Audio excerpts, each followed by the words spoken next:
everyone, welcome back to my channel, The Crafting Chemist.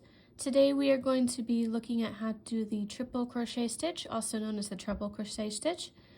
And to start off, I'm going to yarn over twice to have 3 loops on my hook.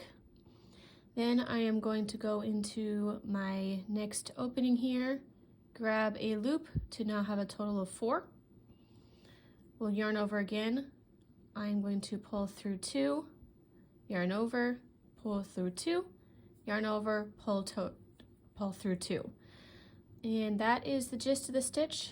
Just to show it again, I'm going to yarn over twice, go into the next stitch, grab a loop, yarn over, pull through 2, yarn over, pull through 2, yarn over, pull through 2.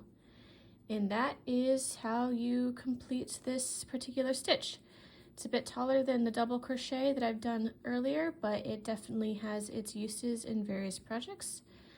I hope that this helps and that you are able to take this information and use it in your next project. Have a great day, guys. Bye.